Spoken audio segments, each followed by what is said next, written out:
TVN 한국교통방송입니다.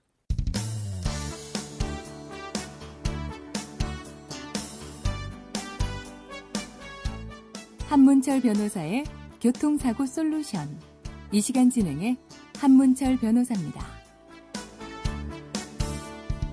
여러분 안녕하십니까? 교통사고를 당했을 때 교통사고 피해자가 대체로 보험사랑 합의나 소송을 하죠. 물론 보험에 들지 않았을 때는 그때는 차 주인과 운전자를 상대로 손해배상 청구를 해야 됩니다. 모든 차들은 책임보험에 반드시 가입돼야 됩니다. 책임보험에 가입되지 않은 차들도 가끔 있는데요. 그런 차가 사고 났을 때는 정부에서 책임보험만큼은 물어주죠.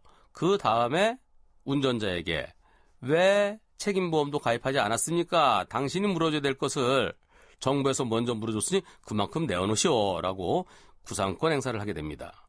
따로 책임보험까지 1억 5천만 원 한도에서는 해결이 되는데요. 하지만 1억 5천으로 해결 안 될 때가 오히려 더 많지요.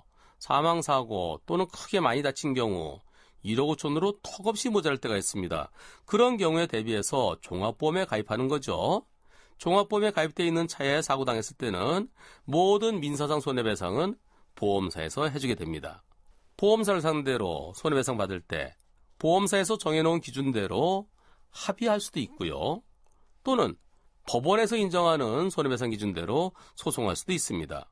보험 약관 기준에 따른 합의냐 아니면 법원 기준에 따른 소송이냐, 이 선택은 누가 할까요? 그것은 피해자가 선택하는 겁니다. 피해자가 생각을 해봐서 그냥 보험사랑 합의하는 거나 소송하는 거나 별 차이 없다. 그럴 때는 소송할 필요가 없겠죠.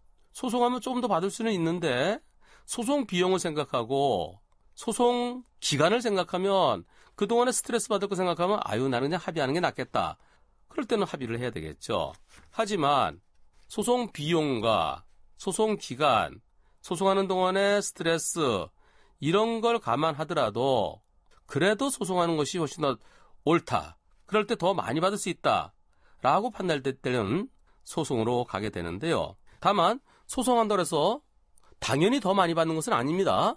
소송했을 때 과연 더 많이 받을 수 있을지 아니면 혹시 소송했다가 보험회사 주겠다는 액수보다 줄어들 위험성은 없는지 등등에 대해서는 신중하게 소송 실익을 따져봐야만 되겠습니다. 오늘은 여기까지입니다. 고맙습니다.